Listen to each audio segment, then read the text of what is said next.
दर्शकों, अब मैं एक्सरे करके आपको बताऊंगी वो खबर जिसमें आपको पता चलेगा कि कैसे कुंभ से मथुरा काशी वाला प्लान तैयार हो रहा है। दरअसल विश्व हिंदू परिषद की तरफ से एक बड़ा बयान दिया जाता है और एक रणनीति वहां तैयार हो रही है। अभी तक आपने संगम नगरी से क्या कुछ सुना, अखंड भारत सुना, हिंदू राष्ट्र सुना, हिंदू एकता सुना, लेकिन अब उसी धरती पर जिसे संगम की रेती से जोड़ा जाता है, जहां पर महाकुंभ चल रहा है, अब वहां पर एक और नई रणनीति बन रही है। और ये रणनीति जो आज से नहीं चल रही है दर्शकों, ये बहुत पुरानी है। जब कहा जा रहा है कि हमें मथुरा काशी चाहिए, अब इस पर ठोस रणनीति बन रही है दर्शकों। देखिए, प्रयागराज कुंभ नगरी, जहां दुनिया का सबसे बड़ा धार्मिक आयोजन किया जा रहा है, 8 करोड़ से ज्यादा सनातनी आस्था की डुबकी लगा चुके हैं और इस महाकुंभ से एकता का संदेश दिया जा रहा है। लेकिन प्रयागराज की धरती से एक और तैयारी की जा रही है। महाकुंभ से काशी और मथुरा को मुक्त कराने की रणनीति भी बनाई जाने वाली है, जिसे लेकर विश्व हिंदू परिषद ने तैयारियां करना शुरू कर दिया है। दर्शकों, आपको बता दें कि अब काशी मथुरा की बारी है। मथुरा और काशी को मुक्त कराने की रणनीति विश्व हिंदू परिषद के संत सम्मेलन में बनाई गई है। रणनीति ठोस बन रही है। 24 जनवरी को मार्गदर्शक मंडल की बैठक होगी। दर्शकों, ध्यान से सुनिए। 25 जनवरी को विश्व हिंदू परिषद के शिविर में संत सम्मेलन काशी मथुरा के साथ संभल पर संत मंथन करेंगे। काशी मथुरा को कब्जा मुक्त कराना 1984 का संकल्प है। इसलिए मैं आपको बार बार कह रही हूं, ये आज की बात नहीं है, ये पुरानी बात है। 1984 से कहा जा रहा है और आप देखिए किस तरीके से एक ठोस संकल्प लिया गया है, रणनीति बन रही है। इस पर क्या कुछ कह रहे हैं साधु संत, जरा सुनिए। कुंभ की पावन धरा वो धरा है जहाँ पर कोई व्यक्ति संकल्प लेता है तो उसकी साधना और सिद्धि निश्चित है। मथुरा और काशी के लिए समाज संकल्पबद्ध है। अब पूज्य संतों ने हमें कहा था कि जब तक ये मुद्दा सिरे नहीं चढ़ता तब तक हम दूसरा मुद्दा नहीं लेंगे। अभी धर्म संसद प्लस केंद्रीय मार्गदर्शक मंडल की बैठक, पूज्य संतों के सम्मेलन, इन सब चीज़ों में मिलकर के पूज्य संत हमारी दिशा तय करेंगे कि समाज को क्या करना चाहिए। पूज्य संत जो हमें निर्णय देंगे, हम उसके अनुपालना में तत्परता के साथ लग जाएं। तो दर्शकों, आप विनोद बंसल को सुन रहे थे, जो कि विश्व हिंदू परिषद के प्रवक्ता हैं। साधु संतों में भी जबरदस्त उत्साह है, लेकिन एक तरफ जहां पर सनातनी संस्कृतियों का मिलन हो रहा है, वहीं महाकुंभ की धरती पर धर्म संसद भी होने वाली है। अभी तक आपने महाकुंभ से एकता का संदेश दिया जा रहा है, ये सुना होगा दर्शकों, लेकिन अखंड भारत की बात भी कही जा रही है, हिंदू राष्ट्र की बात भी कही जा रही है। लेकिन अब बात हो रही है काशी मथुरा की वापसी की। पहली बार 4 धर्म संसद एक साथ चलेगी।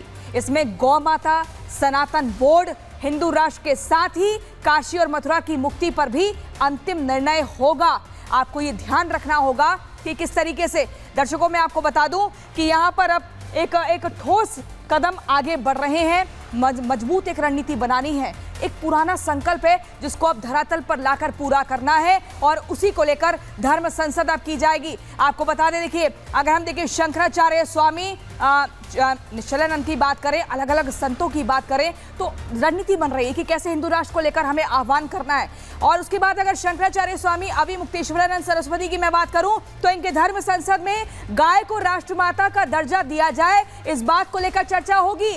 वही देवकीनंदन ठाकुर धर्म संसद में क्या कहेंगे कि सनातन बोर्ड का गठन होना चाहिए और इसको लेकर पुरजोर कोशिश की जा रही है, लंबे वक्त से आवाज उठाई जा रही है। स्वामी नरेंद्रानंद धर्म संसद में क्या कहेंगे कि ज्ञानवापी मुक्ति कृष्ण जन्मभूमि से ही हमें चाहिए। और ऐसे में इसलिए बार बार हम आपको बता रहे हैं दर्शकों, कैसे काशी और मथुरा की वापसी का जिक्र हो रहा है। साधु संतों ने एकदम ठान लिया है, जब जब धर्म संसद होगी तब तब ये मांग की जाएगी।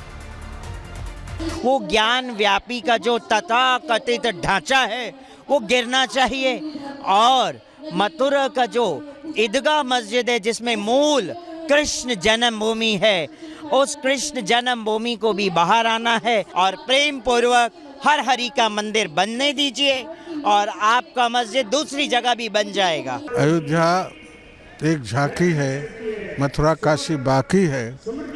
ये पहले से ही योजना थी और है। मथुरा का भी जो अवरोधन है, उस अवरोध को हटा करके उसे स्वच्छ करें और काशी में भी जो ज्ञानवापी में अवरोध है, हटा करके शुद्ध विश्वनाथ परिसर ही रखा जाए, वहाँ से मस्जिद हटाई जाए। दर्शकों, अगली खबर जिसका मैं एक्सरे करने वाली हूँ, जरा ध्यान से सुनिएगा। क्योंकि आज मैं आपको वो बताऊंगी जो शायद आपको पता नहीं होगा। दंगाइयों पर मुलायम सपा आखिर क्यों है, इतना नरम तेवर 1978 के टाइम पर क्यों बढ़ते गए थे, इसको लेकर एक खत बहुत तेजी के साथ वायरल हो रहा है। जी हाँ, मैं बात कर रही हूँ योगी के राज्य उत्तर प्रदेश की। दर्शकों, आप ठीक सुन रहे हैं। मैं आपको बता दूं 1978 में जो दंगे हुए थे, जब हिंदुओं को प्रताड़ित किया गया था, तब यही वो खत है। एक खत मैं आपको दिखाने वाली हूं जो अब वायरल हो रहा है, जिसमें साफ तौर पर यह बताया जा रहा है कि 16 दंगाइयों पर केस दर्ज हुआ था, लेकिन तब मुलायम सरकार ने कैसे 16 में से 8 केस वापस ले लिए थे। दर्शकों, अखिलेश यादव जो आज सनातन के सबसे बड़े महापर्व में कमियां खोजते हैं, अखिलेश जो सनातन विरोधी एजेंडे को चलाते हैं, वो आज का नहीं है। दर्शकों, वो अचानक सनातन विरोधी नहीं हुए हैं। ध्यान से सुनिए, इनकी जड़ों में ही ये सब है। ऐसा हम इसलिए कह रहे हैं क्योंकि 47 साल पहले 1978 में संभल में जो दंगा हुआ था, उसमें भी किस तरह तुष्टीकरण हुआ था वो बताने वाली हूं मैं आपको। 1978 के दंगों को लेकर मुलायम सरकार का एक लेटर सामने आया है, जिसको आप देख रहे हैं अपनी टीवी स्क्रीन पर। लेटर जो है दंगा के आरोपियों का केस वापसी को लेकर है। दर्शकों, मैं आपको नाम भी बताऊंगी। लेटर आपको मैं बता दूं साल 1993 का है। दर्शकों, सुनिए ध्यान से। जब उत्तर प्रदेश में समाजवादी पार्टी की सरकार बनी थी और मुख्यमंत्री थे मुलायम सिंह यादव, लेटर में साफ साफ लिखा हुआ है, इसको हम दिखा रहे हैं आपको, देखिए हाईलाइट किया गया है। इसमें लिखा हुआ है कि 1978 के दंगों को लेकर ये खत है, जिसमें नीचे बताता है ये खत कि शासन ने उक्त दंगों में दर्ज 16 में से 8 केस वापसी का फैसला लिया है। दर्शकों, आप सोच रहे हैं ये तुष्टीकरण की राजनीति होती है। इस खत में सबसे खास बात यह है कि जो केस वापस लिए गए उनमें सभी मुसलमान थे और मुलायम सरकार ने सिर्फ मुसलमानों पर दर्ज केस वापस लेने का फैसला लिया था। दर्शकों, जिसे ही तुष्टीकरण की राजनीति कहा जाता है। अब आप सोचिए कि हिंदू विरोधी सोच नहीं है, क्या ये तुष्टीकरण नहीं है? क्या ये किसी एक वर्ग के लिए झुकाव नहीं है? इसलिए मैं कह रही हूं कि अखिलेश और समाजवादी पार्टी आज से सनातन और हिंदू विरोधी नहीं है, बल्कि काफी पहले से हैं।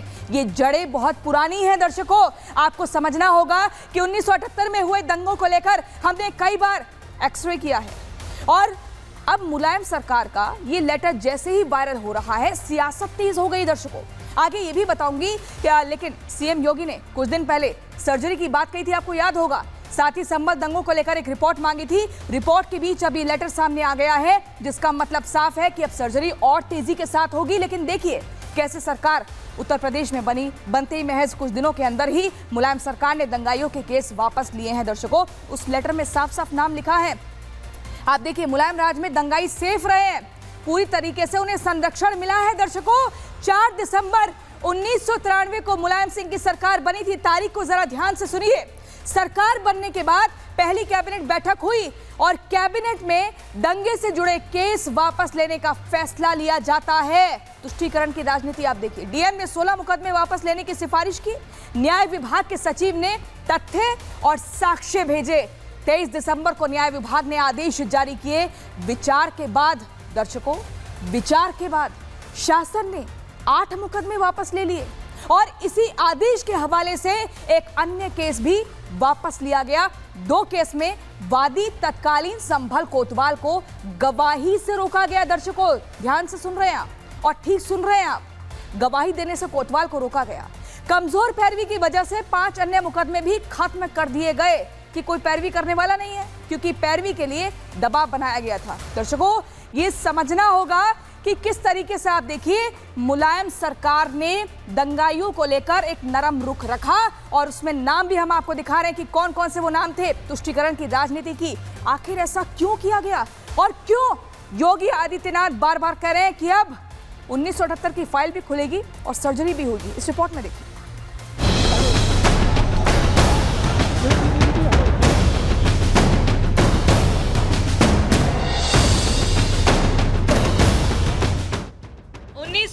में संभल में हुए दंगों के दंगाइयों को किस तरह तत्कालीन मुलायम सरकार ने बचाया, इसका जीता जागता उदाहरण ये लेटर है जो तत्कालीन न्याय विभाग ने आदेश जारी किए, वो भी मुलायम सरकार के आदेश पर। संभल हिंसा के दौरान किस तरह हिंदुओं पर अत्याचार किया, किस तरह हिंदुओं की हत्या हुई, इसका आंकड़ा खुद सीएम योगी आदित्यनाथ विधानसभा के साथ ही कई मंचों से बता चुके हैं। जब से खत सामने आया है, हिंसा झेल चुके हिंदू पीड़ितों में आक्रोश है।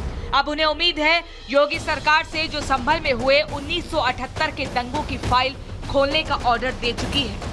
अभी गवाह भी मौजूद है और आरोपी भी मौजूद है शहर के अंदर, इसलिए अगर प्रशासन चाहे तो सब कुछ कर सकता है और मुकदमे को रीओपन कर सकता है।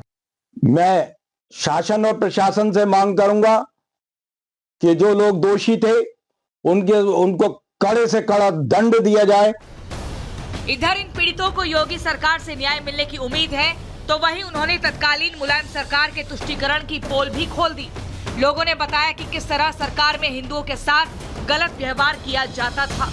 उन्होंने गलत किया था, ऐसा नहीं करना चाहिए था, उन्हें केस नहीं वापस करना चाहिए था, केस की पूरी जानकारी लेनी चाहिए थी। मुलायम सिंह यादव हमेशा से ही तुष्टीकरण की राजनीति करते रहे हैं। उस समय शासन और प्रशासन उनके वश में था। उन्होंने संभल के हिंदुओं को हमेशा दावा करके रखा। यहाँ के एमपी एमएलए हमेशा से संभल के हिंदुओं के साथ तुष्टीकरण का व्यवहार करते रहे हैं। संभल का इतिहास दंगों वाला ही रहा है। जब भी दंगे हुए हैं सबसे ज्यादा नुकसान हिंदुओं का ही हुआ है, क्योंकि दावा किया जाता है कि संभल के सांसद शफीकुर रहमान थे, जिनकी वजह से दंगा पीड़ित हिंदुओं को मुआवजा भी दूसरे पक्ष की तुलना में कम मिला था। कई बार शिकायत करने के बाद भी कोई एक्शन नहीं हुआ, जो बताता है कि ये तुष्टीकरण की राजनीति शुरू से ही होती आई है। Bureau report, Republic Bharat.